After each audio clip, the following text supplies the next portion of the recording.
자, 오늘 민수기 34장은 교회와 영원한 기업 하는 말씀을 우리에게 교훈을 주고 있습니다. 자, 우리 하나님은 우리를 축복하시는데 변하지 않아요. 영원해요. 탕자가 변했지 아버지는 안 변했어요. 성도들이 변하지 하나님은 변하지 않습니다. 아멘. 한 사람만 축복이 와요. 음식도 맛있게 먹으면 식당 그 아줌마들이 더 갖다 주더라고요. 반찬도요. 마찬가지로 하나님 말씀도 아멘 아멘 하고 간절히 받으면 하나님께서 더 풍성한 은혜를 더 주실 줄로 믿습니다. 아주 중요한 자세예요. 자, 어떻든 간에 우리 하나님은 영원하세요. 그래서 천지는 없어지겠지만 내 말은 영원히 변하지 않는다. 하나님 말씀은 1.1핵이라도 변하지 않는다겠어요. 이걸 아셔야 돼요. 그리고 하나님의 사랑도 변하지 않아요. 또 하나님의 우리의 축복은 영원을 원해요. 성경 시편 121편인가에 보면 너희의 출입을 지금부터 언제까지? 영원까지 지키시리라. 사무엘하 7장 29절 보면 주의 은혜로, 주님의 은혜는 종의 집에 어떻게? 영원히 복을 받게 하옵소서. 그렇게 돼 있어요. 근데 사람들은 영원하지 않잖아요. 달면 삼킵니다. 쓰면 뱉어버려요. 아무리 친한 친구도 보면 그렇더라고. 오해하지 않길 바랍니다. 내 동창도 어디 학교 동창이라면 벌써 알아들을 사람이 있을 것 같아서 안 하고, 하여튼 간에 학교도 많이 여러 군데 다녔으니까 동창 가운데 죽고 못 사는 친구지간인데도 같이 무슨 일을 하다가 트러블이 생기니까 그런 원수가 없더라고요. 고소해갖고 막 법정에 서고 막 이러더라고.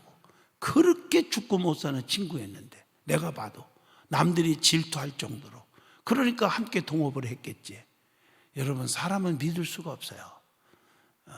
어제 그저께 새벽기도 은혜 받았지요. 이기주의. 인간은 누구나 다 이기주의가 있어요. 그러면 성도는 아니다? 모르겠어요. 성령으로 완전히 거듭난 사람 이외에는 내가 볼 때는 없어요. 저도 목회하면서 성도들 보잖아요. 성도들도 보면 이기주의예요. 성도들이 목사 대하는 것도 이기주의예요. 그러니까 기도 안 해줬다고, 기도 안 했는지 어떻게 알아 자기가. 기도 안 해줬다고 교회 떠나는 분들이 있고. 그러니까 이기주의예요. 전부 뭐 베풀고 사랑을 주고 또 하나님 앞에 헌신하고 하는 그런 보다는 자기의 이익에 의해서 신앙생활하는 분들이 많아요. 그래서 지나치게 기복주의 신앙은 잘못된 거예요. 그래서 하나님 복 주세요, 복 주세요, 복 주세요. 이건 잘못된 거예요.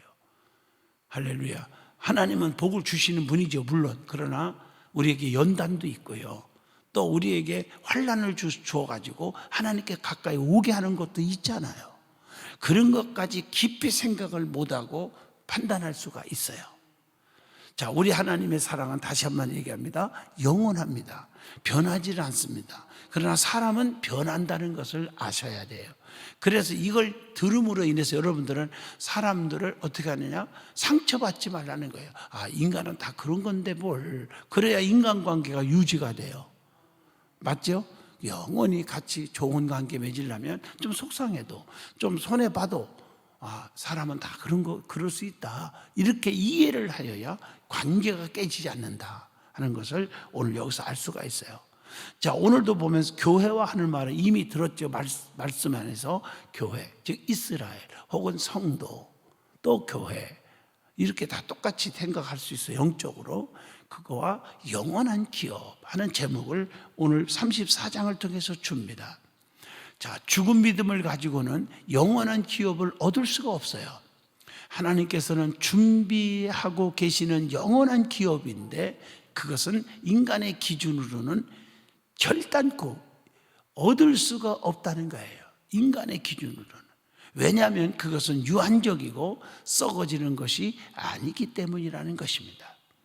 그러면 우리가 그리스도 안에서 영원한 기업을 얻으려면 어떻게 해야 되냐는 거예요. 영원한 기업을 얻어야 되는데 그것이 오늘 민수기 34장을 통해서 답을 주고 있습니다. 첫째가 본문 1절로 12절까지입니다. 말씀 안에서 살아야 한다 하는 교훈입니다. 자, 1절로 2절을 본문을 보시면요, 하나님께서 모세를 통해서 이스라엘 지파들이 가나안에서 얻게 될 땅의 경계에 대하여 지시해 주고 있습니다. 동서남북으로 어디까지나 경계인지 한번 찾아봅니다. 자, 본문 1절로 5절을 보세요. 가나안 남쪽 경계로 동편 영해 끝까지, 그러니까 영해 끝에서부터 어디 바다까지 이렇게 경계를 주죠. 자, 6절을 보시면요, 6절은 가나안 땅 서쪽 경계인 데에서 곧 지중해죠. 지중해를 주고, 7절로 9절 보면 가나안 땅의 북쪽 경계, 또 10절로 12절 보면 가나안 땅의 동편 경계, 이렇게 경계를 동서남북 이렇게 경계를 주고, 자, 그러면 하나님께서 이스라엘 백성들에게 왜 이렇게 경계를 정해 주셨을까? 우리나라도 보면요, 그 측량이 있어. 측량 아시죠? 측량 100평을 가졌건 500평을 가졌건 농사 짓는 분들도 보면 보통 1200평 이렇게 잘라 있잖아요. 이렇게 정리에 정돈할 때 다 잘라서 이렇게 주는데, 그때 보면 경계를 측량을 정확히 합니다. 그래서 옛날에는 막 주먹구구로 경계도 안 해놓고 막 짓다 보니까 남의 땅에다가 자기 건물이 막 들어가 있고, 그래서 이거 헐어라 뭐 재판하고 이런 싸움들이 되게 많이 일어나요. 옛날 진집들 다 해보면요. 왜? 경계를 두지 않았기 때문에 그런 일이 생기는 거예요. 나는 영적으로 생각합니다. 우리 예수 믿는 사람들도 경계라는 단어를 기억하고 계셔야 돼요. 이건 금지다. 여기 넘어가면 안 된다. 선을 넘지 마라. 뭐 이런 경계들, 말씀의 법도 안에서 여기서 떠나면 안 된다. 하나님 말씀 안에서만 살아야 된다. 뭐 이런 경계들. 아멘 해보죠. 할렐루야. 또 교회 안에서 성도와의 관계도 경계가 분명해야 돼요. 경계를 넘었으니까 사고가 생기는 거고. 다 마찬가지예요. 말하는 것도 할 수 있는 경계선이 있어요. 그 이상이 하면 상대방의 자존심을 너무너무 상하게 하기도 하고. 맞죠? 모든 게 이 경계라는 단어 속에서 한번 연구해 보면 아주 삶의 지혜가 생기고 좋은 일이 있을 줄로 믿습니다. 경계를 넘지 말아야 돼요. 내가 아무리 배고파도 굶어 죽게 돼도 남한테 손을 벌릴 경계가 있고 벌리지 아니할 선이 있는 거예요. 아멘 하시죠? 그러니까 모든 것이요, 이렇게 얘기하려면 100시간 갖고 내가 설교해도 다 못 돼 할 거예요. 이게 경계가 흐려져서 그게 물질 관계가 흐려진다든가 뭐 이런 것도 다 마찬가지예요. 그게 중요하잖아요. 근데 하나님은 이 백성들에게 경계를 다 그었어요. 그 이유가 경계 밖에는 넘어가면은, 이 경계를 딱 해놓고 넘어가면 첫째, 서로가 싸움이 벌어질 수가 있고, 두 번째는 무서운 적들과 우상 숭배자들이 분명히 있단 말이에요. 그래서 넘어가지 말라는 거예요. 세상 친구들도 어느 정도 만나는 선만 있지, 그 이에 뭐 예를 들어서 동창회 만났다, 식사 함께 하는 거야 괜찮겠지. 그 다음에 2차 가자, 그 경계입니다. 그건 믿는 사람들은 술 마시러 갈 수 있어요? 그 다음에 3차 가자, 춤추자. 이게 되냐고. 이게요. 깨달으면 아멘 하시죠. 오늘 이 말씀은 그 말씀이에요. 경계를 못 두니까. 저는 하나님 앞에 경계를 딱 뒀어요. 우리 아버지가 그렇게 줬어요. 이렇게 살아라. 그래서 저는 지금까지 담배 한번 만져본 적이 없고 이름도 몰라요. 만지지 마라. 경계예요. 그리고 술에서 맥주 하나도 안 마셔요. 저는요. 경계선이야. 딱 경계. 맥주도 알코올성이 있으니까 우리 아버지가 경계를 주었어요. 그래서 지금까지 이렇게 살아가는 거예요. 예를 든다면요, 오늘 우리가 신앙생활하면서 친구관계라든가 이웃이라든가 볼 때 경계가, 영적으로 경계가 확실하지 못하니까 믿음이 뚝뚝 떨어지고, 불신자들하고 대화하다 보니까, 또 교회를 다녀도 맨 교회 비판하고 목사 비판하고 성도들 비판하는 그런 분들 무척 많아요. 중직 가운데 보면요, 외부에 보면. 그런 사람들과 같이 사업하고 같이 하다 보니까 그 사람은 교회 생활 오래 못해요. 딴 교회 가서 거기서도 또 그 소리를 또 들어요. 또 옮기고 이런 분들이 무척 많아요. 이게 다 어디서 생기느냐? 경계가 흐려져서 생기는 일들이라는 거죠. 아멘 좀 하시죠. 오늘 말씀도 경계를 하지 않으면 우상 숭배자들 넘어가면 안 된다는 거죠. 예? 또 무서운 적들이 있단 말이에요. 여러분 동물의 세계를 봐도요, 한번 재밌게 나는 잘 보거든요. 근데 사자들의 경계도 있어요. 예? 그 경계선 이에는 노른이 뭐 호랑이도 안 넘어와요. 다. 또 자기들의 경계를 다 성인들이니까 분비물을 통해서 이렇게 해서 다 영역을 다 거놓는 그런 것도 나오대. TV에 보니까 어떻든 간에 경계가 있어요. 또 자기들 같은 사자들끼리도 자기들의 경계가 있어요. 자기들 편, 자기 가족 여기 못 들어와요. 그러면 치열한 싸움이 벌어져요. 무슨 말인지 아시죠? 그러니까 무서운 적들이 우리 앞에 너무 많다는 거죠. 유혹의 적들이 너무 많다는 거죠. 우상 숭배의 적들이 너무 많다는 거죠. 그래서 경계를 두었다. 이제 이해가 되시면 아멘 하시죠. 좀 길어졌지만 물론 하나님께서 지정해 주신 영역 밖에도 하나님의 주권이 하나님의 그 절대적인 주권이 역사하지만 여기서 하나님께서 바라는 것은 순종의 삶을 알 수가 있어요. 신명기 30장 8절 보면요, 이런 말씀 있죠. 너는 돌아와 다시 여호와의 말씀을 청종하고 내가 오늘 네게 명령하는 그 모든 명령을 행할 것이니라. 순종을 요구하시는 하나님이죠. 그렇다면 가슴에 손 얹고 생각을 해봅니다. 우리는 말씀의 통제 안에서 살고 있는가, 아니면 말씀의 영역 밖에서 살고 있는가 하는 것입니다. 노아 방주 안에 있던 자는 모두 살았으나 밖에 있는 자는 모두 죽은 것을 기억해야 한다 하는 것입니다. 밖에 있으면 다 죽었잖아요. 성도는 예수 그리스도의 말씀 안에서 살아야 한다. 어떤 이들은 말씀을 이탈해서 살면 구속받지 않고 자유롭다고 합니다만 말씀 안에서 그것은 참 자유가 아니라 방종이 되어 떠나면요, 하나님의 뜻을 따라 살 때 참 자유가 있어요. 요한복음 8장 32절 진리를 알지니 진리가 너희를 자유케 하리라. 그러므로 그리스도인들은 말씀 안에서 절대 순복하는 삶을 살아야 합니다. 그럴 때 하나님의 보호와 인도를 받게 되는 것입니다. 아멘. 자, 오늘 핵심 팩트가 경계입니다. 제가 은혜를 여러분들에게 받게 하고 싶은 게 바로 그겁니다. 부부지간에도요, 떠오르는 얘기인데 경계가 있어요. 아멘 하시죠? 여러분, 예를 들어서 아무리 부부가 서로가 서로 다 믿고 다 맡긴다 할지라도 어떤 부부는 결혼할 때 그러더라고. 재산도 네 것 내 것 건들지 말자, 이런 분들이 있어요. 그러면 그렇게 합의했으면 건들지 않아야 돼. 그래서 이혼하는 거예요. 건드리니까. 그 사람의 성격이 있고 스타일이 있거든요. 아멘.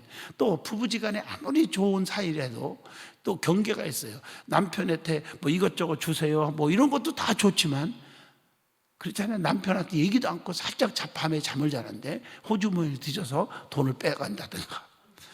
아니, 웃을 일이죠. 그래서 싸움 일어나는 부부 봤어요. 저한테 상담 들었어요. 이해하시면 아멘 하시죠. 건드릴 게 있고 안 건드릴 게 있어요. 그것을 또한 뭐라고 말하냐면 흔히들 자존심을 건들지 마라, 그런 얘기죠. 여러분, 여자들이 대부분이 여기 새벽기도 많이 왔는데 부탁합니다. 남자들은요, 제일 남자들에게 여러분 가져야 할 여자들의 태도가 자존심을 건드리면 힘들어요. 남자들은요. 할렐루야. 절대 남자들의 자존심을 건들지 마라 하는 얘기를 하고 싶습니다. 자, 두 번째입니다. 그리스도 안에서 영원한 기업을 얻으려면 어떻게 해야 되느냐. 자, 본문 13절로 15절의 답이 나옵니다. 하나님의 절대적인 뜻을 따라서 절대적으로 순종해야 한다는 것입니다. 바로 이겁니다. 자, 오늘 14절로 15절을 보면 루벤 지파, 갓 지파, 므낫세, 반 지파는 요단강 건너 동편에서 기업을 받았고요. 그러기에 여기서는 가나안 땅을 이 두 지파와 반 지파에게만 나눠줍니다. 그런데 가나안 땅을 어떻게 나눠주었느냐? 어떻게 했어요? 제비 뽑아 분배했어요. 한 장씩 꼭 읽어오시면 이해가 더 빠르죠. 세력을 가진 특정한 지파라고 해서 더 좋은 땅을 차지하지 않았다는 겁니다. 제비를 뽑아서 모든 기업의 위치를 정하고 인구수를 따라 땅을 나누어 주었다는 사실입니다. 즉, 인구가 많으면 넓은 땅을 주고 인구가 적으면 적은 땅을 차지하도록 공평하게 땅을 분배했다는 것입니다. 그래서인지 어느 지파도 땅 분배에 대하여 불평하거나 원망하지 않았습니다. 이것이 바로 순종입니다. 자, 그렇다면 우리는, 하나님을 섬기는 우리는 하나님께서 하시는 일에 불평하지는 않습니까? 내 마음 내 뜻대로 되지 않는다고 낙심하지는 않았는지, 이걸 여러분 반성해 보면서, 이것도 가정생활에 내가 이렇게 절제를 못하고 결국 길게 하는가 모르겠네요. 새벽 기도 시간은 짧게 끝나야 하는데, 가정생활도 마찬가지예요. 자녀들에게 여러분들 꼭 내가 저 자식은 나를 똑 닮았어, 그래서 내가 더 이뻐, 그래가지고 그 자식에게 더 많은 것을 준다든가 더 많은 것을 맡긴다든가 이렇게 되면 가정에 불화가 생기는 것입니다. 그래서 항상 법도 안에서 공평하게 자식들도 대해줘야 되지 않느냐. 그래야 가정에 트러블이 생기지 않는 것입니다. 아멘 좀 하세요. 아멘. 내가 왜 이런 얘기를 하냐면요, 어릴 적이에요. 우리 집에 10남매 중에 내가 10번째잖아요. 막내잖아요. 우리 아버지 엄마가 저를 되게 이뻐했어요. 하여튼 왜 이렇게 이뻐했는지 몰라요. 뭐 이쁜 짓을 했으니까 그렇겠지만 말이에요. 뭐 밥도 해드리고 복에 불도 떼드리고 또 뭐 내과 가서 물도 퍼다주고 뭐 토끼풀도 뜯어보고 제가 다 했어요, 어릴 때. 지금 생각하면요. 그런데 어떻든 간에 나를 그렇게 이뻐했어. 막내라고도 이뻐했지만 그렇게 심부름도 잘하고 꼭 요셉 같아요. 그렇게 이쁜 짓을 했나 봐요. 끄떡만 해줘요. 그런데 지금 내가 어릴 적에 이래 지금 말씀을 전하면서 생각이 나는 거예요.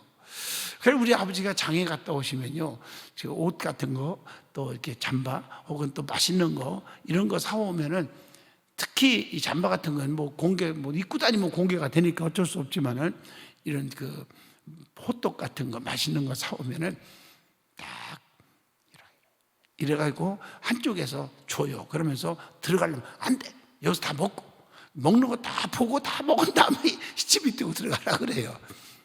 그렇게 했는데 어느 날 갑자기 어느 형님이라고 얘기 안 할게요. 몇째 형님한테 들켰어요. 그때부터 내가 그 형님한테 구사리도 먹고 그냥 괜히 심술부고 그러더라고. 맞다. 그것이 지금 떠오르는 거예요. 부모가 아무리 저기해도 다 우리가 공평하게 해야 한다. 아멘 좀 하십니까? 그게 지금 말씀 전하면서 옛날 생각이 떠오르는 거예요. 자, 그리스도 안에서 영원한 기업을 얻으려면 어떻게 해야 될까? 세 번째, 본문 16절로 29절입니다. 거기 보면 하나님의 진실성을 믿어야 한다 하는 것입니다. 하나님께서는 모세에게 가나안 땅을 기업으로 나누기 위해서 제사장 그 다음에 엘르아살과 여호수아를 선택하시고, 아시죠? 자, 16절로 18절을 보시면 각 지파마다 기업의 땅을 나누기 위해서 족장을 한 사람씩 택하라고 하셨어요. 그러자 모세는 족장들을 세워요. 그 족장들을 모세는 하나하나 기록하고 있어요. 기록. 제가 어제 그저께인가 설교했죠? 기록하는 거. 본문 19절로 28절에 또 기록을 합니다. 왜 모세는 이렇게 각 지파와 족장들의 이름을 세밀하게 기록하고 있었을까 하는 얘기입니다. 여러분 뭐라고 생각하십니까? 그것은 가나안 땅을 제비뽑고 분할했던 사실이 역사적인 사실임을 보여주기 위해서라 그런 겁니다. 그 기록은 중요한 거라고 일기 얘기도 하고 다 했죠. 제가요, 기억나시죠? 3일 전인가 설교했죠, 새벽에. 성경은 어느 부분이든지 진실한 역사성을 가지고 있음을 기억해야 합니다. 저도 목회하면서 그 21살 때부터 제가 목회를 했어요. 지금까지 거의 주부만큼은 전부 모아 있어요, 저는요. 지금도 모으고 있어요, 우리 교회도. 왜? 거기에 이제 광고도 있고 다 있잖아요. 누가 기도했고 이런 역사성이 있어요. 그래서 저는 뭐 다른 건 저기에도 책들을 엄청나게 책이 아마 몇억 원어치 될 거예요. 내 책들이. 그거 우리 부목사님들, 전사님들 막 이만큼씩 다 나눠주고, 그래도 남아가지고 우리 신학대학원 제가 강의하는 학생들 오라 해서 다 나눠주고 그랬어요. 다 이제 뭐 그거 내 이 나이에 그거 다 또 보고 연구할 수 있는 시간이 없고, 이미 이제 연구한 거 가지고 활용해도 못다 한 그러잖아요. 머릿속에 다 들어 있으니까요. 아멘 좀 해보세요. 전부 드리고 우리 책장 보면 사람들 깜짝 놀래요. 목사님 책장이 다 없어졌어요? 예, 다 없애버렸어요. 할렐루야. 자, 그런데 우리가 이렇게 기억 속에서 남아서 다 하는 거예요. 그러나 주보만큼은 전부 하나도 안 줘요. 제가 다 갖고 있다가 제가 역사, 내가 죽는 날까지 또 읽고 또 읽고, 아무개 권사님들이 이렇게 열심히 했구나, 봉사위원 열심히 했구나, 아멘 하시죠? 안목의 권사님이, 안목의 집사님이 사업장을 오픈했었구나. 이게 이제 떠오르지 않겠어요, 이게요? 맞잖아요? 다 추억을 남기면서 주님이 오라는 날 쫙 하면은 이제 거기서 생각을 하면서 아우 내 늦게 또 좀 늦게 오라니까 왜 이렇게 일찍 왔어? 그러면서 내가 따덕거려주고 제 마음이에요, 제 마음. 아멘 하십니까? 그런 생각을 가지고 있어요. 역사성이라는 게 중요합니다, 이게요. 자, 마태복음 1장에 예수님의 족보가 등장합니다. 거기 보면 성경 기록자는 왜 마태복음에서 누가 누구를 낳고 예수님의 족보를 기록했을까 하는 겁니다. 그것은 하나님의 약속이 얼마나 진실하게 이루어져 왔는가를 보여주기 위한 것이 있습니다. 인간은 자식을 낳고 살다가 죽어가지만 그 배후에는 하나님의 영원한 깊은 섭리가 있다는 것입니다. 그러므로 예수님은 하나님의 뜻을 성취하기 위해서 족보를 가진 인간으로 세상에 오신 줄로 믿습니다. 우리들은 이 사실에 대해서 절대적으로 믿고 확신하고 있는가 하는 가슴에 손을 얹고 질문을 던져봅니다. 이런 사실이 믿어질 때 이 땅에 오신 그리스도의 구속 사역을 믿을 수가 있는 것입니다. 자, 그러면 성경의 역사들을 어떻게 믿고 있느냐 하는 질문을 던져봅니다. 하나님의 말씀들이 믿어지지 않고 신앙이 그 말씀이 내 속에서 믿어지지 않고 신앙이 생기지 않는 것은 하나님의 말씀이 신뢰성이 없거나 과학적이지 못해서가 아니라 바로 우리의 악함과 불신앙 때문임을 알아야 합니다. 이사야 44장 18절 그들이 알지도 못하고 깨닫지도 못하면 그들의 눈이 가리워서 보지 못하며 그들의 마음이 어두워져서 깨닫지 못함이니라. 여러분, 같은 말씀을 전하는데도 어떤 사람은 눈물 팍팍 흘리고요, 은혜를 받는데 어떤 분은 맹숭맹숭해요. 기억도 못하는 분이 있어요. 주일날 예배 끝나고 나면 어떤 분은 문자가 막 날라오고 어떤 사람은 저를 붙잡고 목사님 울었어요, 너무 은혜 받았어요 하는 분이 있는가 하면 어떤 분들은 그냥 맹숭맹숭하고 그냥 내려가는 분도 있거든요. 그러니까 그게 뭐냐, 내 심령의 상태에 따라서 다르다는 거예요. 여러분, 아무리 맛있는 음식일지라도요, 고급 음식일지라도 몸이 안 좋으면, 건강하지 못하면 그 말밖에 무익이에요. 먹으나 마나요. 얹혀버려요. 건강할 때 다 소화가 되고 좋은 것입니다.